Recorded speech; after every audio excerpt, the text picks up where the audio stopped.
الحميد ঠিক করো কানে মারছে আজান হচ্ছে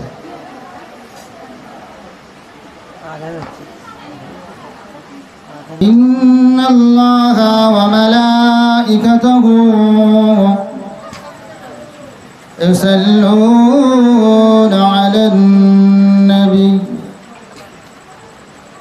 يا أيها الذين آمنوا صلوا عليه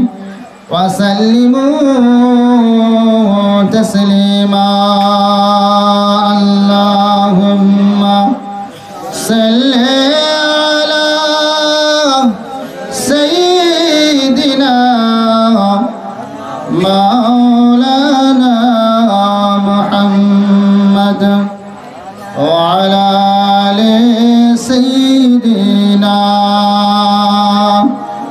مولانا محمد আকাশেতে চাঁদ আকাশেতে চাঁদ শাওয়াল মাসে ভাই আর আমরা সবাই আছি বসে গোসাবা চণ্ডীর মোড়ে মিলাদুন নবীর জলসায় ও ভাই আমরা হলাম সেই বিশ্ব নবীর দিওয়ানা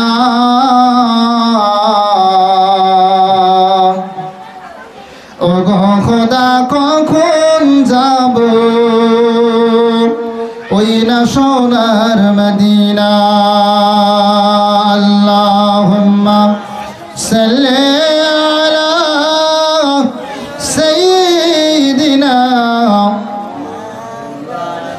মাওলানা মুহাম্মদ আওয়াজ ভাষা আমার একটু কম লাগছে আমার কথা বল জীবন প্রদীপ নিভ নিভ জীবন প্রদীপ নিভ নিভ নবী তোমার দিদার পেলাম না খোদা পাক দয়া করে দেখাও নবীর মুখখানা ওই নবীর ওই মুখ দেখার তরে কতই যে আশা আর আশো করে ঝড় আশো কত ফান যাব সোনার মদিনায় আল্লাহুম্মা সাল্লি আলা সাইয়্যিদিনা মাওলানা মুহাম্মদ ওয়া আলা আলি সাইয়্যিদিনা কলমা শরীফে জিকির লা ইলাহা ইল্লাল্লাহ লা ইলাহা ইল্লাল্লাহ লা ইলাহা ইল্লাল্লাহ মুহাম্মাদুর রাসূলুল্লাহ সকলে পড়েন হাসবি রাব্বি জাল্লাল্লাহ মা ফি কলবি গায়রুল্লাহ নূর মুহাম্মদ সাল্লাল্লাহ حق لا إله إلا الله لا إله إلا الله محمد رسول الله اللهم صل على سيدنا مولانا محمد وعلى آل سيدنا مولانا محمد قال الله تعالى في شان حبيبه قل إن كنتم تحبون الله فاتبعوني يحببكم الله قال رسول الله صلى الله عليه وسلم اتقوا فراشة المؤمن فإنه ينظر بنور الله تعالى. قال رسول الله صلى الله عليه وسلم من تمسك بسنتي عند فساد أمتي فله أجر 100 شهيد. قال الله تعالى في كلامه المجيد والفرقان الحميد ما آتاكم الرسول فأخذوه وما نهاكم عنه فانتهوا. قال رسول الله صلى الله عليه وسلم قال سيأتي زمان على أمتي قلوبهم كقلوب الثياب وكلامهم ككلام الأنبياء وفعلهم كفعل الفرائض قال بريء وهم بريئون مني. قال الله تعالى في كلامه المجيد والفرقان الحميد كل نفس ذائقة الموت. শব্দ আজকের এই মাহফিলে আমার উস্তাদ হুজুর চাঁদখালি থেকে এসেছেন, সাথে সাথে দিগার উলামা হযরত, এই মসজিদের যোগ্য ইমাম সাহেব, উপস্থিত হাজিরানে মজলিসে আল্লাহওয়ালা নেককার নামাজি মুসল্লি পরহেজগার খোদা ভীরু বাবাজিরা ভাইরা, জওয়ান যুবকেরা, ছেলেরা, বাচ্চারা, পর্দার অন্তরালে আমার আম্মা ও বোনেরা, আল্লাহ পাকের দরবার ইলাহিতে অসংখ্য শুকরিয়া সুজুদ মোবারক যে আল্লাহ পাক রব্বুল আলামিন আমাকে এবং আপনাদের সকলকে এমন একটা বেহেশতের বাগানে জান্নাতের টুকরায় কবুল করেছেন, যে বেহেশতের বাগানে বসলে আল্লাহ রাব্বুল আলামিন তার জীবনে গুনাহে সগীরা কে আল্লাহ মাফ করে দেন। তো আল্লাহ পাক এত বড় নিয়ামতের হকদার করেছেন, সেই রব্বুল আলামিনের দরবারে কালিমাতুশ শুকর আদায় করি, সকলে উচ্চ আওয়াজে বলি আলহামদুলিল্লাহ। আর একটু জোরে বলেন না আলহামদুলিল্লাহ। নারে তাকবীর, নারে তাকবীর। সিলসিলায়ে হক ফুরফুরা শরীফ, সিলসিলায়ে হক ফুরফুরা শরীফ। আজকে মাহফিলের শ্রোতাবৃন্দ, উলামায়ে কেরাম, নারে তাকবীর, নারে তাকবীর। আল্লাহ পাকের দরবারে আরো শুকরগুজার হই যে আল্লাহ পাক রব্বুল আলামিন আমাকে এবং আপনাকে এমন একটা লাকাব দিয়েছেন, আল্লাহ পাক এমন একটা ডিগ্রি আল্লাহ পাক দিয়েছেন, যে লাকাব, যে ডিগ্রি ওসিলা করে আল্লাহ পাকের দয়ার জান্নাতে যাওয়ার আশা রাখতে পারি। সেই লাকাবটা, সেই ডিগ্রিটা হলো, সেই কোয়ালিফিকেশনটা হলো আখিরি নবী, দুজাহানের বাদশাহ, রহমাতুল লিল আলামিনের গুনাহগার উম্মত। জোরে বলেন না সুবহানাল্লাহ। আর আমাদের কিছু আছে? আমাদের আর কিছু আছে? ডিগ্রি কোয়ালিফিকেশন কিছু আছে? একটাই লাকাব, আমরা আখিরি নবীর গুনাহগার উম্মত। সেই বিশ্ব নবী দরবারে লক্ষ কোটি দরুদ ও সালাম অগণিতভাবে বর্ষিত হোক। শুরুর মদিনা মুনাওয়ারাতে সকলে বলি সাল্লাল্লাহু আলাইহি ওয়াসাল্লাম। আমার দিনদার ইমানদার আল্লাহওয়ালা বাবাজিরা, বয়ান বক্তব্য সর্বক্ষণ হচ্ছে মিলাদ মাহফিল মসজিদে, ইউটিউবে। সর্বোপরি এখন শিক্ষিত সমাজ, আরবি বাংলা সব কেতাব উঠে গেছে, সবাই কিনে পড়াশোনা করছে, সবই হচ্ছে আলহামদুলিল্লাহ। শুধু একটু অভাব দেখা দিয়েছে মানাটা, যে শুধু একটু অভাব দিয়েছে মানাটা। আর মেনেছিলেন জানারা, আর যারা মানেননি একটু এক্সাম্পল আপনাদের সামনে তুলে ধরি। আল্লাহ নবী দোজাহানের বাদশাহ রাহমাতাল লিল আলামিন। হুজুর আমার ওয়াজ করেছিলেন মসজিদ নববী শরীফে বসে বসে, কাবা শরীফে, মাতাব শরীফে বসে বসে সাহাবাদের নিয়ে হুজুর ওয়াজ করেছেন। এমনই করে জাবালে রহমাতে উঠে গিয়ে সেখানে আল্লাহ নবী বিদায় হজে ওয়াজ করেছেন, ভাষণ দিয়েছেন। আমার বাবাজিরা, সোনা মালিকেরা করে যায় টুকরা মুসলমান আমার, আল্লাহ রাসূলের এই ওয়াজ নসিহত গুলো সাহাবায়ে কেরামরা শুনেছেন।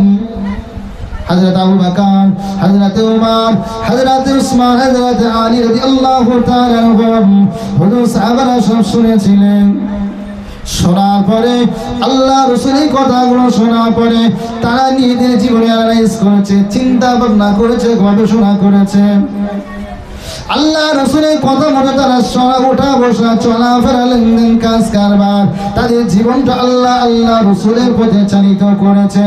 আল্লাহ পাক রব্বুল আলামিন তাদের এই সমস্ত আমলের উপরে আল্লাহ পাক খুশি হয়েছে। রাদিয়াল্লাহু তাআলা আনহু ওয়া রাদু আনহু বলে লাকাব দিয়েছে, বলুন সুবহানাল্লাহ। শুধু তাই নয় বাবাজিরা আমার, আল্লাহ পাক দশজন সাহাবীকে আল্লাহ পাক দুনিয়ার জমিনে থাকাকালে জান্নাতের সার্টিফিকেট দান করেছিলেন, সুবহানাল্লাহ। অপাতিক আল্লাহ রাসূল ওয়াজ করেছেন, উতবা সাহেবা, আবু জেহেলের দল বলেরা, কুফারে কুরাইশেরা, তারাও আল্লাহ রাসূলের কথা শুনেছে, ওয়াজ শুনেছে। শুনেন, আল্লাহ রাসূল কি সবার কাছে দাওয়াত দিয়েছে, সবাইকে ওয়াজ শুনিয়েছে। কিন্তু আবু জেহেলের দল বলেরা, উতবা সাহেবারা, আরে কুফারে কুরাইশ বেঈমানেরা আল্লাহ রাসূলের ওয়াজ শোনার পরে তারা ওয়াজকে নিয়ে চিন্তা ভাবনা করে না, তারা ওয়াজকে নিয়ে একটু গবেষণা করে না, নিজের জীবনে অ্যানালাইজ করে না, নিজের জীবনটাকে গঠন করার চিন্তা ভাবনা করে না। বাবাজিরা, ভাইয়েরা, আল্লাহ রাব্বুল আলামিন তাই তাদেরকে ভালো রাস্তা আল্লাহ পাক দেখান না। আমার সোনা মানিকেরা, আজকের ওয়াজ শুনলে শুরু হবে না। ওয়াজ করেছেন নূহ আলাইহিস সালাম, তারা ছেলের কাছে ওয়াজ করেছিল, কিন্তু বাপ নবী হয়ে বেটার কাছে যখন ওয়াজ শোনালো, ওই বেটা আল্লাহ নবী নূহ আলাইহিস সালাতু ওয়াস সালামের ওয়াজকে শুনলেন না, বয়ানটা কর্ণপাত করলেন না। তাই আজকে জাহান্নামী হয়ে গেল। ওয়াজ শুনলে পরে, মিরাসে শুনলে পরে যদি আজকে মানুষ জান্নাতে চলে যেত, তাহলে বাবাজিরা আমার, এই আবু জেহেলের দলবলেরা জান্নাতে চলে যেত। নূহ আলাইহিস সালাতু ওয়াস সালামের ছেলে কেনানো আল্লাহ পাকে তো জান্নাতে চলে যেত। লূত আলাইহিস সালাতু ওয়াস সালামের বিবি, আরে আল্লাহ পাকের এত বড় লালনপ্রাপ্ত বান্দী ছিল, আজও পর্যন্ত মিশরের জমিনে আল্লাহ রাব্বুল আলামিন তাকে পাথর বানিয়ে রেখে দিয়েছে। নবীর খেদমত করেছে, নবীর ওয়াজ শুনেছে, নবীর বিয়ে সন্তানদের পেটে ধরেছে, নবীর বিবি মানে কত বড় লোক শুনে রেখে দেয়, সেই বিবি আজ জাহান্নামী হয়ে গেল। ও বাবাজিরা, ভাইয়েরা, তাই বলতে চাই, ওয়াজ শুনলে যে জান্নাতি হওয়া যায় না, না না, কখনো না। যদি ওয়াজ শুনে জান্নাতি হওয়া যেত, মুজাদ্দিদ জামান ফুরফুরা বিন আবু বকর রাহমাতুল্লাহ আলাইহি হুজুর জীবনটা এমনই করে ওয়াজ করে করে সময়টা পার করে দিল। আরে হুজুরের মুরিদেরা সব ওয়াজ করে করে সময়টা পার করে দিল। আদম আওলাদে মুজাদ্দিদ জামানেরা, সিলসিলা আলেমেরা আজকে বিভিন্ন দলমত পথ সর্বমূলে এমনকি ওয়াজ নসিহত করছে, বিভিন্ন জলসা মাহফিল করছে। কটা মুসল্লি মসজিদে বেড়েছে, যে বেড়েছে বলে মনে হয়? তাহলে ওয়াজ শুনলে যে শুধু পরিবর্তন হবে না, না, আল্লাহ নবী আরে চাচার কাছে তিনি দাওয়াত নিয়ে গেলেন, আল্লাহ পাকের দরবারে বললেন, আল্লাহ পাক আমার চাচাজান আমাকে বড় মহব্বত করে, প্যার করে, আল্লাহ পাক আমার চাচাজানকে আপনি হিদায়াত দেন। দিনের দাওয়াতের জন্য গেলেন, আল্লাহ রাব্বুল আলামিন বললেন, ও আমার নবী, চাচার জন্য হাত উঠাবেন না, হিদায়াতের মালিক হলাম আমি।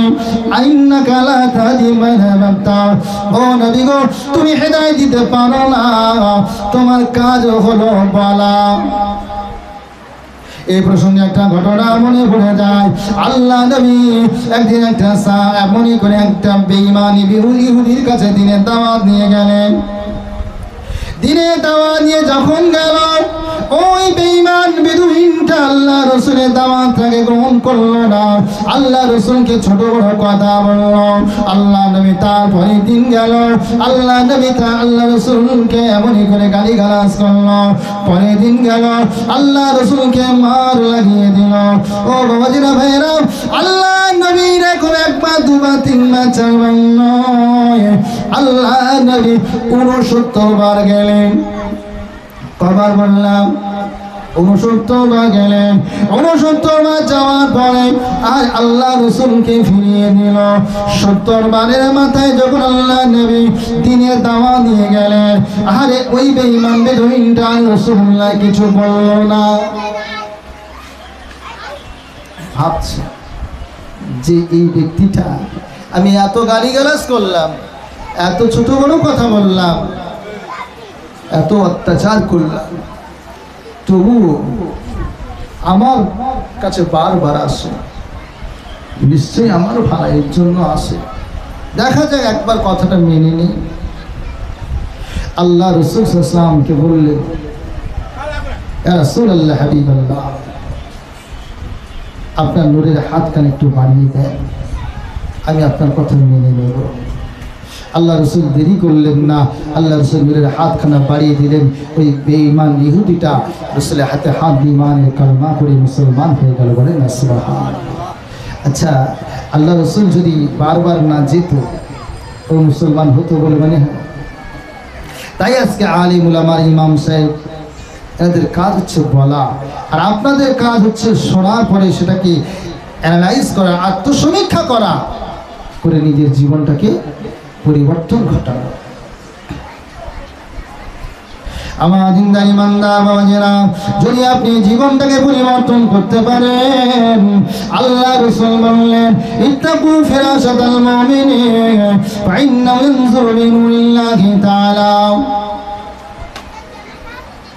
আল্লাহ রাসূল বললেন, আল্লাহ বালাদের চক্ষু থেকে তোমরা একটু দূরে থাকো, আল্লাহর ওলিদের চক্ষু থেকে তোমরা দূরে থাকো, আমার মাহবুব উম্মাতানিদের চোখ থেকে তোমরা একটু আড়ালে থাকো। তার কারণ হলো আল্লাহর ওলিরা তারা অদেখা জিনিসকে তারা দেখতে পায়, অজানা জিনিসকে তারা জানতে পারে। তার একটা কারণ হলো বিনুরিল্লাহি তাআলা, আল্লাহ পাকের নূরের মাধ্যম দিয়ে সম্ভব। জোরে বলুন সুবহানাল্লাহ। বলবেন এই বিজ্ঞানের যুগে আপনি কিভাবে প্রমাণ দেবেন? একটা এক্সাম্পল আপনাদের দিয়ে যান। আমার কাছে মোবাইল আছে, আমার বাড়িতে মোবাইল আছে। ও বাবাজিরা ভাইয়ের একটু কি বলবেন, আমার মোবাইল থেকে ডাইরেক্ট কি আমার বাড়ির মোবাইলে কি কল যাবে? যাবে বলে মনে হয়?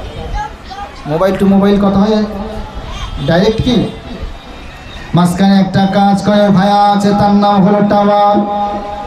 যে মাঝখানে টাওয়ার আছে, টাওয়ার ওইটা হলো মধ্যস্থকারী আপনার কিনা। এই টাওয়ারের মাধ্যম দিয়ে আমার বাড়ির মোবাইল থেকে আমার মোবাইলে সংযোগ স্থাপন করে। সোনার মালিকেরা, আল্লাহর ওলি বান্দা যখন কবরে দাঁড়িয়ে যাবে, আর ঘরের ভিতরে যে বান্দা বান্দিটা থাকবে, ওটা একটা মোবাইল হিসাবে আপনি কিছুক্ষণের জন্য ধরে নেন। আর আপনি কবরে ধারে আল্লাহর ওলি বান্দা দাঁড়িয়ে গেছেন, আপনি কিছুক্ষণের জন্য মোবাইল হিসাবে ধরে নেন। তাহলে কবরের ভিতরে একটা আপনার মোবাইল, আর বাইরে আছে একটা মোবাইল। সোনার মালিকেরা, আর আল্লাহর নূর হলো টাওয়ার। আল্লাহর নূর যখন আপনার মাঝখানে টাওয়ার হয়ে যাবে, আপনি আল্লাহর ওলি কবরের উপরে আছেন, এখান থেকে কবরে যিনি আছেন তার সাথে মোলাকাত হবে না? হবে না? হবে। কারণ আল্লাহ রাসূল বলেছেন, তাকু ফিরাশাতাল মুমিনি ফাইন্নাহু ইয়ানজুরু বিনুরিল্লাহি তাআলা। আরে এমনই করে আল্লাহ পাক এই নিয়ামত যারা পেয়ে গিয়েছে, আল্লাহর মাহবুব যারা হয়ে গেছে, এমনই করে আল্লাহ পাক রব্বুল আলামিন বললেন, মাল্লাহু ফাউলা ফালাহুল কুল। বান্দা যদি আমার হয়ে যায়, আমি আল্লাহ রব্বুল আলামিন বান্দার হয়ে যাই। আপনি যদি আল্লাহ রাসূলকে মহব্বত করতে পারেন আল্লাহ পাক আপনার অন্তরের চক্ষুখানা খুলে দেবে। আজকে মুজাদ্দিদুজ্জামান কুরকুরাবি রাহমাতুল্লাহ আলাইহি সিলসিলাটা একমাত্র টিকে আছে ইলমে তাসাউফের উপরে, ইলমে মারিফাত বাতিনির উপরে টিকে আছে বাবা। ফুরফুরা একটা জায়গার নাম, ফুরফুরা খায় না মাখে না বাবা। ফুরফুরাতে গেলে আল্লাহ ওয়ালাদের কাছ থেকে সবক নিয়ে ওই ইলমে মারিফাত ইলমে তাসাউফের সবক নিয়ে ওই সবক সন্ধ্যা সকালে আপনি জিকির আজকার মুরাকাবা মুশাহিদা করবেন। এই না করতে করতে করতে করতে দেখা যাবে আল্লাহ পাক যদি আপনার কলবের মাকাম থেকে খুলে দেয় আপনার নসিবটা বড় চওড়া হয়ে যাবে। আমার বাবাজিরা, আরে যেমনই করে জিকির আজকার করতে হয়, এই যে সবকে আপনার কিনা 10টা লতিফে কালম আছে। পালব রুহুসের খুফি আকবার আবাদুস খাগবাদ নাফস, এরকম 10টা কালমে লতিফা আছে বাবা। 10টা পার হয়ে যাওয়ার পরে আপনার কি একটা সবক আছে, ওই সবকটা হলো সুলতানি আসগার বলে একটা সবক আছে। ওই সবকে যখন আপনি পৌঁছে যাবেন দেখেন আল্লাহ রাব্বুল আলামিন কেমন তার মাহবুবকে ভালোবাসে। আল্লাহ রাব্বুল আলামিন বললেন ইউসাব্বিহু লিল্লাহি মা ফিস সামাওয়াতি ওয়া মা ফিল আরদি, আসমানের জমিনের ভিতরে আমি আল্লাহ পাক রব্বুল আলামিন যা কিছু সৃষ্টি করেছি সবই আমার তাসবিহ করে, সবই আমার জিকির করে। কিরকম জিকির করে, সে কিভাবে জিকির করে আল্লাহ পাক কোরআনের ভিতরে বললেন ইউসাব্বিহুনা তাফকাহুনা তাসবিহাহুম। ও সোনার মানিকেরা, যে যার ভাষায় তাসবিহ পড়ে আমার আল্লাহ পাকের জিকির করে। আরে আপনারা শুনতে পান গাছের বসে ডালে বসে বসে কোকিল কুহু কুহু শব্দ ডাকে, তোমরা শুনতে পাও কুহু কুহু, আমার আল্লাহ রাব্বুল আলামিন শুনতে পায় কুদরতি কানে আল্লাহু আল্লাহু। নদীর আওয়াজটা কলকল শব্দে নদীর স্রোতটা বয়ে যায়, তোমরা শুনতে পাচ্ছ কলকলে আওয়াজ। আল্লাহ পাক বলছে বান্দারে আমি আল্লাহ পাক কুদরতি কানে ও আল্লাহ আল্লাহ জিকির করে শুনতে পাই, বলুন সুবহানাল্লাহ। তোমরা শুনতে পাও গাছের পাতাগুলো মড়মড় মড়মড়ে আওয়াজ হয়, ওরে মড়মড়ে আওয়াজ না না না, আমি আল্লাহ রাব্বুল আলামিন শুনতে পাই ওরা আমার জিকির করে, জোরে বলুন সুবহানাল্লাহ। প্রত্যেকটা প্রাণী যে যার ভাষায় এমনই করে আসমানের মেঘ যখন গর্জন করে তোমরা শুনতে পাও, গভীর গম্ভীর ভাবে আওয়াজ দেয়, তোমরা শুনে রেখে দাও ওই মেঘটা আমি আল্লাহ পাক আমার জিকির করে। বাতাসগুলো শো শো শো শো করে আওয়াজ দেয়, তোমরা এই শো শো করে আওয়াজ শুনতে পাও, আমি আল্লাহ রাব্বুল আলামিন শুনতে পাই আল্লাহ আল্লাহ আল্লাহ আল্লাহ আল্লাহ বলে জিকির করে, বলুন সুবহানাল্লাহ।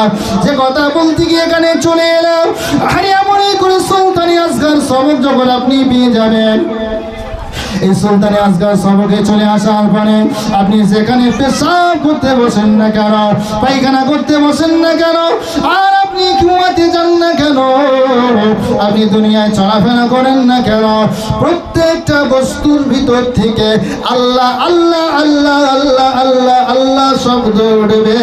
ও বাবাজিরা, আল্লাহ পাকের হুকুম আপনি নিজে কানে শুনতে পাবেন। বুঝতে পেরেছেন? ইলমে তাসাউফে সবকে থাকলে এগুলো ঘটে যায়। আপনার যখন কলবে সবর থাকবে, কলবের একটা নূর আলাদা, রূহের একটা নূর আলাদা। নূর মানে জ্যোতি, নূর মানে হলো জ্যোতি বা লাইট। আমার বাবাজিরা, কলবের ভিতরে আল্লাহ পাক যখন ওই নূরটা দান করবে, ওই নূরটার এমন পাওয়ারফুল হবে, ওই লাঠি ওই লাইটটার এমন এমন জ্যোতি হবে, এমন নূরের তাজাল্লি হবে। ওই নূরের তাজাল্লি থেকে এই গোসাবার এই চণ্ডীর মোড়ে বসে বসে যখন আপনি সবকে খেয়াল করবেন, আল্লাহ রাব্বুল আলামিন ওই সবকে বসার পরে ওই নূরের আলোটা দান করবে। আর ওই নূরের আলোটার ভিতর দিয়ে আজকের হাজার হাজার কিলোমিটার দূর মদিনা মুনাওয়ারাকে আমার আল্লাহ রাব্বুল আলামিন দেখিয়ে দেবে। শুধু তাই নয় বাবাজিরা, মুজাদ্দিদুজ্জামান ফুরফুরাবি রাহমাতুল্লাহ আলাইহি আজ থেকে কত বছর আগে দুনিয়াতে বিদায় নিয়ে চলে গেল। ছোট হুজুর পাঁচ হুজুর কেবলা চলে গেলেন, আল্লাহ পাকের হুকুম হয়ে গেলেন।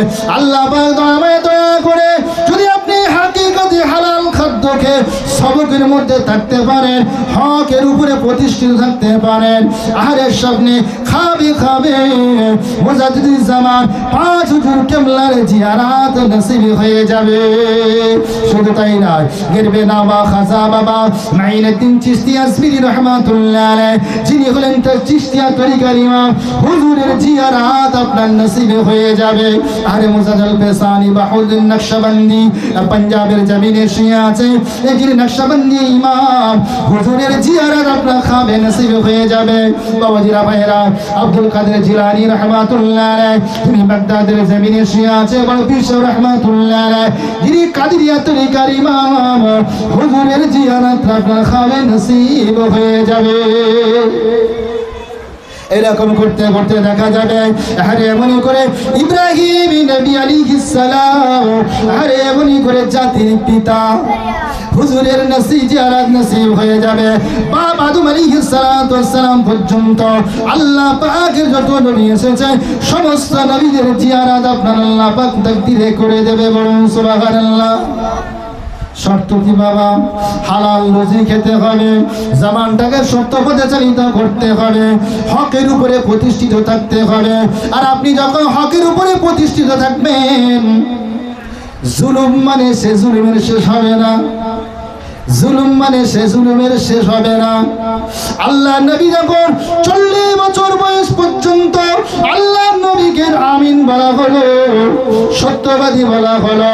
আল্লাহ নবী যখন 40 বছর পরে নবুয়ত প্রাপ্ত হলেন, যখন দ্বীনের কথা বলা শুরু করলো, লা ইলাহা ইল্লাল্লাহ, আল্লাহ ছাড়া কোনো ইলাহা নেই, মাবুদ নাই, যখন বলা শুরু করলেন আমি হলাম আল্লাহ পাকের প্রেরিত নবী রাসূল, একথা যখন বলতে শুরু করলো, তখন কুফারে কুরাইশ তখন রাসূলের প্রতি তখন থেকে জুলুম শুরু করলো।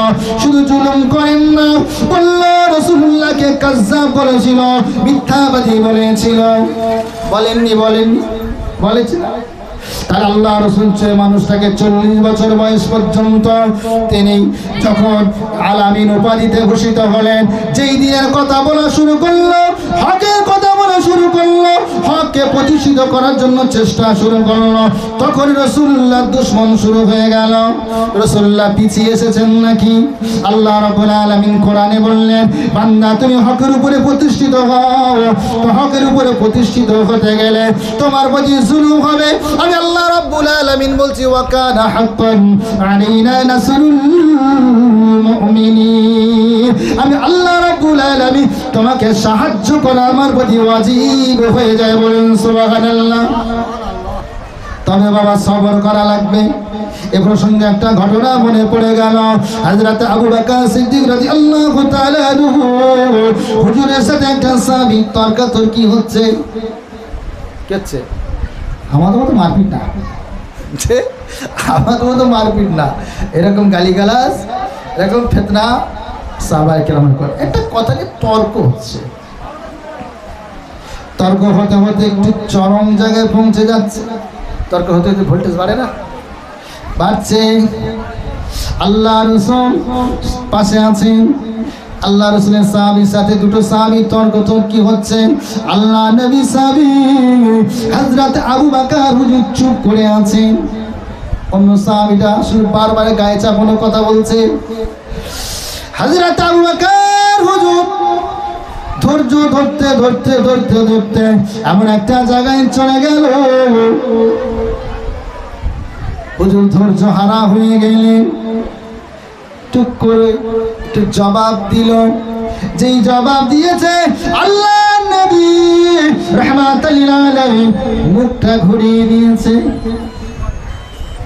মুখটা যখন ঘুরিয়ে দিল, হযরত আবু বকর রাসূলের দিকটা খেয়াল করে হারে কান্না শুরু করলো। আমার না জানি বিয়াদবি হয়ে গেল, রাসূলের সামনে কথা বলার জন্য রাসূলের কদম রেখে গেলেন। ইয়া রাসূলুল্লাহ, ইয়া হাবিবাল্লাহ, আমাকে বিয়াদবি মাফ করো। ইয়া রাসূলুল্লাহ, হাবিবাল্লাহ, আমাকে কেন এরকম করলেন? ইয়া রাসূলুল্লাহ, আমার কি ভুল হয়েছে জবাব দাও। ইয়া রাসূলুল্লাহ, আমাকে ক্ষমা করো। আল্লাহ নবী বললেন, ও বাবা আবু বকর, এতক্ষণ পর্যন্ত যখন ওই আমার সাহাবীটা তোমার গায়ে চাপানো কথা বলছিল, তোমাকে খেপাবার জন্য, তোমাকে কষ্ট দেওয়ার জন্য কথা বলছিল, তুমি অতক্ষণ পর্যন্ত সবর করেছিলে। আমি রাসূলুল্লাহ দেখতে পাচ্ছিলাম ও যে অত রেগে যাচ্ছিল, তুমি চুপ করেছিলে। তোমার হয়ে জবাব দিচ্ছিল আল্লাহ পাকের ফেরেশতা। বলেন না সুবহানাল্লাহ। তুমি চুপ করে আছো আর তোমার হয়ে জবাব দিচ্ছে, আর ওই জবাবের কারণে ও রেগে যাচ্ছে, আর ওর টেম্পার বাড়ছে, ও তত রাগারাগি করে তোমাকে বড় ছোট কথা বলছে, আর তোমার হয়ে ফেরেশতা জবাব দিচ্ছে। আর তুমি যেই কথা বলা শুরু করেছো, ফেরেশতা চলে গেছে, আমি রাসূলুল্লাহ মুখটা ঘুরিয়ে নিয়েছি। বাবাজিরা দেখবেন, যখন ঝগড়া হয়, ফিতনা হয়, আপনার সাথে আমার ঝগড়া হচ্ছে, আমি যদি একটু চুপ করে থাকতে পারি ফায়দা আছে। আর অপর দিকের ব্যক্তিরা এত লাফায় কেন বলেন তিনি? হাদিস দ্বারা কি প্রমাণ হলো যে আমার হয়ে কেউ না কেউ ঝগড়া করছে? তো আল্লাহ রাসূল বলেছেন বারহাত সত্য, সে বোঝে না। আমার দিনদার ইমানদার বাবাজিরা, তাই বলতে চাই, শুধু শুনলে হবে না। আল্লাহ পাক কোরআনে বলেছেন, মা তাকুমুর রাসূল ফাখুযুহু ওয়া মা নাহু আনহু ফান্তাহু। আল্লাহ রাসূলকে বললেন, ইয়া রাসূল, আল্লাহ পাক বললেন, এ মা হাবিব, দুনিয়ার মানুষকে জানিয়ে দাও, ইয়া রাসূল আল্লাহ, হাবিবাল্লাহ, তারা যদি আমার কথা অনুযায়ী চলতে চায়, তারা যেন হাবিব তোমার কথা মতো চলাফেরা করে। তার কারণ হলো আল্লাহ রাসূল বলছেন যে তোমরা আমার কথা শোনো, আর আল্লাহ পাক রব্বুল আলামিন বলছে তোমরা আমার হাবিব যেটা নিষেধ করবে, আমার হাবিব যেখানে যেতে বারণ করবে, আমার হাবিব যেটা নিষেধ করবে তোমরা তার ধারে কাছে যাবে না, আর আমার রাসূল যেটা তোমাদেরকে আদেশ দেবে তার উপরে তোমরা প্রতিষ্ঠিত হও। আমা তাকুমুর রাসূল ফাখুযুহু নাহু আনহু ফান্তাহু। আর আমার রাসূল আমাদের যে যে ভালো কথাগুলো বলে গেলেন, এর ভিতরে কোনো সন্দেহ আছে নাকি? আপনি আমি যদি বলি সন্দেহ আছে, কোরআনের কাছে জিজ্ঞাসা করলে কোরআন বলে দেবে সন্দেহ নাই। আল্লাহ রাব্বুল আলামিন বলছে, ওয়া মা ইয়ানতিকু আনিল হাওয়া ইন হুয়া ইল্লা ওয়াহিয়ুহা। জোরে বলুন সুবহানাল্লাহ। আল্লাহ রাব্বুল আলামিন বলছেন, এই দুনিয়ার মানুষেরা, আমার হাবিব কেমন তোমরা শুনে রেখে দাও, আমি আল্লাহ যেমন নির্ভেজাল, আমি আল্লাহ যেমন নির্দোষ, আমি আমার হাবিবকে তেমন নির্ভেজাল বানিয়েছি, নির্দোষ বানিয়ে দিয়েছি। আমার হাবিব যেটা বলে আমি আল্লাহ পাক আমার কাছ থেকে শুনে জেনে বুঝে বলে। জোরে বলুন সুবহানাল্লাহ। আমার কথা হলো আমার হাবিবের কথা। জোরে বলেন না সুবহানাল্লাহ। আমার কথা এখন ধরে নেন আপনি আমি বললাম না না না, আমার নবীর কথা মানবো না, শুনবো না, আমার রাসূলুল্লাহর কোনো ক্ষতি হবে নাকি? কোনো ক্ষতি হবে না। আল্লাহ রাব্বুল আলামিন বলছেন, ওয়া রাফা'না লাকা যিকরাক। এই হাবিব দুঃখ পেও না, আমি আল্লাহ রাব্বুল আলামিন তোমার জিকির, তোমার সম্মান, তোমার ইজ্জত দুনিয়া আমি সব জায়গায় পৌঁছে দিয়েছি। জোরে বলুন সুবহানাল্লাহ। আমার নবী বিশ্ব নবী মদিনাতে রয়, আর তামাম শহর আমার নবীর খুশবু সুধাই বয়। জোরে বলুন সুবহানাল্লাহ। ঠিক কি বলেন? আমার নবী বিশ্ব নবী মদিনাতে রয়, আর তামাম শহর আমার নবীর খুশবু সুধাই বয়। যে নবীর ওই খুশবুতে আজ দুনিয়া হলো উজালা, সেই নবীর শানে দরুদ পড়ে মিঠাই মনের সব জ্বালা। আল্লাহুম্মা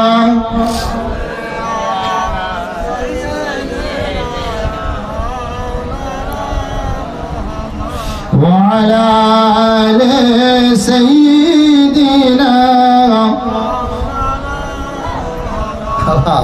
নবীর প্রতি দরুদ পড়ছেন নিয়ে কি রাগারাগি আছে নাকি? এই নবীর সাথে কারে দুশমনি আছে, রাগারাগি আছে নাকি? তার নবীর সাথে দরুদ পড়ছেন নিয়ে এরকম করে কেন? একটু মহব্বতের সাথে উচ্চ আওয়াজে পড়তে হবে। দেখবেন যে বাচ্চা ডুকরে পিঠে কাঁদে, মা দুধের হাঁড়ি উঠলে গেলে কিন্তু ছুটে যায়, যে আর যে বাচ্চা গুনগুন গুনগুন করে কাঁদে বলছে কাজটা সেরে যায়, এখন ঠিক অসুবিধা হচ্ছে না, তাই তো নাকি বলেন? তাহলে রাসূলুল্লাহর প্রতি যখন মহব্বতের সাথে একটু চিল্লে দরুদ শরীফ পড়ে রাসূলুল্লাহর সাথে কানেক্ট, ভালো হবে না মন্দ হবে? নিশ্চয়ই ভালো হবে। আর রাসূলুল্লাহর সাথে রাসূলুল্লাহকে পেতে গেলে বিশেষ করে বেশি বেশি করে সুন্নাতের আমল করা লাগবে। আল্লাহ নবী বললেন, আপনাদের এই ওয়াজে পান্ডে আমি বলেছিলাম একটা হাদিস শরীফ, মান তামাসসাকা বিসুন্নতি ইনদা ফাসাদি উম্মতি ফালাহু আজরু মিআতা শাহীদ। আল্লাহ নবী বললেন, ফিতনা ফাসাদের জামানায়, জুলমের জামানায় এমন একটা সময় আসবে, ঈমান রাখাটা বড় চ্যালেঞ্জিং ব্যাপার হয়ে যাবে, কঠিন হয়ে যাবে। ওই সময় আমি রাসূলুল্লাহর একটা সুন্নাতকে কোন আল্লাহ পাকের বান্দা বান্দি যদি চিন্তা করতে পারে, আরে এমন করে তবুকের প্রান্তরে, উহুদের প্রান্তরে, আরে এমন করে বদরের প্রান্তরে, সিফিনে, হুনাইনে যে সমস্ত সাহাবায়ে কেরামেরা ইসলামের জন্য জান দিয়ে শহীদ হয়ে গেছে, 100 শহীদানের সওয়াব তার নামায় আমার এই লেখা হবে। বলুন সুবহানাল্লাহ। বাবাজিরা ভাইরা, এখন কিন্তু বড় চ্যালেঞ্জিং সময়, ঈমান রাখাটা খুব কঠিন ব্যাপার। তাহলে রাসূলুল্লাহর প্রতি মহব্বতে দরুদ হবে। এই তো মহব্বত যদি আপনার আমার ভিতরে রাসূলুল্লাহর সাথে কানেক্ট, যোগাযোগ যদি ভালো না থাকে, ময়দানে মাহশারে রাসূল শাফাত করবে? বলে মনে হয় চোখ শাফাত করবে না। আল্লাহ রাসূল বললেন, মান সাল্লা ওয়াহিদাতান সাল্লাল্লাহু আলাইহি ওয়াসাল্লাম ওয়া আমার উম্মাতানিরা। আমি রাসূলুল্লাহ আমার প্রতি যদি মহব্বতের সাথে এক মর্তবা মহব্বতের সাথে কলিজা নিকড়ানো ভালোবাসা দিয়ে যদি দরুদ শরীফ পড়তে পারো, ওই দরুদ শরীফের বিনিময়ে আল্লাহ পাকের 10টা রহমত তার প্রতি নাযিল হয়ে। বলুন সুবহানাল্লাহ। শুধু তাই নয় 10টা আল্লাহ পাক গুনাহকে মাফ করে দেন। বলুন সুবহানাল্লাহ। দরুদ পড়তে এত কষ্ট হবে কেন? আল্লাহ নবী বললেন, এই দরুদ পড়লে কি ফায়দা আছে একটু শুনে যান বাবাজিরা। আপনার সংসারে অভাব আছে, যার সংসারে অভাব আছে, একটু তদবির করে যায়, একটা আপনার কিনা পরামর্শ দিয়ে যায়, একটু দরুদ শরীফ পড়ে আল্লাহুম্মা সাল্লি আলা।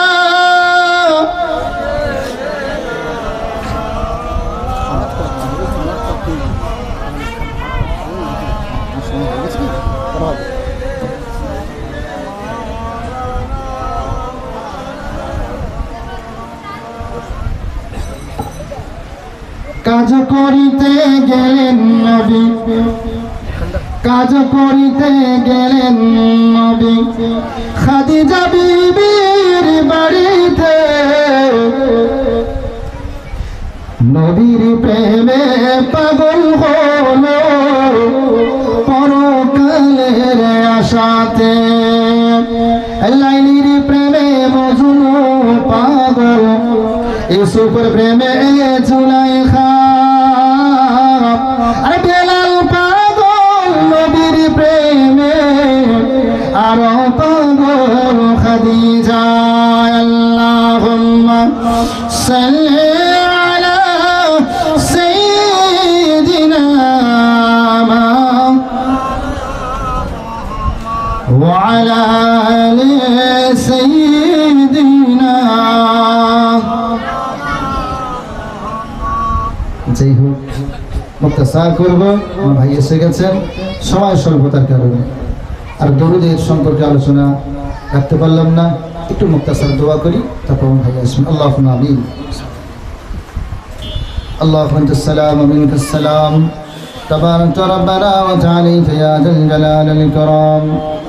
রব্বুল আলামিন, আল্লাহ আপনার রহমতের দরবারে জান্নাতের বাগান থেকে আল্লাহ গুনাহগার দুটো হাত পেতেছি, মাওলা রে জীবনের তামাম গুনাহগুলি মাফ করে দিন আল্লাহ আমাদের ছেলে মেয়ে বেবি বাচ্চা আত্মীয় স্বজন ভাই মুরব্বী গ্রাম পাড়া প্রতিবেশী আমার নবী পাকের কলিজার টুকরা উম্মাতানিকে মাফ করে দিন রব্বুল আলামিন আল্লাহ আমাদের সকলকে হিদায়াত নসিব করুন ইহদিনাস সিরাতাল মুস্তাকিমের প্রতি বানিয়ে দাও হায় আল্লাহ আমরা এই মাজলিস থেকে হাত তুলেছি মাবুদ গো আমাদের প্রত্যেকের মা বাপ দাদা দাদি নানা নানি আত্মীয় স্বজন খালা ফুফু যারা দুনিয়ার জমিন থেকে চিরতরের জন্য মন মন বুকে মাটি নিয়ে কবর বাড়িতে শুয়ে আছে আল্লাহ গো তারা চাতক পাখির ন্যায় পড়ে আছে আয় আল্লাহ আমরা তাদের সন্তান আওলাদে খুলে রেখো দুটো হাত তুলেছি মাবুদ গো তাদের কবরগুলো বেহেশতের মাকাম বানিয়ে দাও আল্লাহ কবরগুলো রওজাতুল মিন রিয়াজুল জান্নাহ বানিয়ে দাও কবরগুলো নূরে মানওয়ার করে দাও আল্লাহ বড় কষ্ট করে মেহনত করে আমাদের মুখে দুটো রুজি রুটি তুলে দিয়ে আয় আল্লাহ মানুষ করে কবরে ধরে শুয়ে আছে হায় আল্লাহ জীবন্ত শুয়ে থাকাকালীন যদি কোনো অপরাধ করে যায় গুনাহ হয়ে যায় আয় আল্লাহ আমরা তাদের সন্তান হিসাবে আওলাদ হিসাবে হাত তুলে আল্লাহ গো আমাদের মুরব্বীদের গুনাহগুলিকে মাফ করে দিই আয় আল্লাহ আমাদের আব্বা মা মুরব্বীরা যারা হায়াতে তাদের আছে হায়াত কিসমত দারাজ করে দাও হায়াতে তাইয়্যিবা দাও আয় আল্লাহ বাবা পীর উস্তাদ বুজুর্গানে দিন দে রুহানি দোয়া রুহানি তাওয়াজ্জু রুহানি ফয়েজ বরকত আমাদের নসিব করে দাও আয় আল্লাহ যতদিন হায়াতে রাখবেন মাবুদ ইজ্জতের সাথে সম্মানের সাথে ঈমানের সাথে বাঁচিয়ে রাখবেন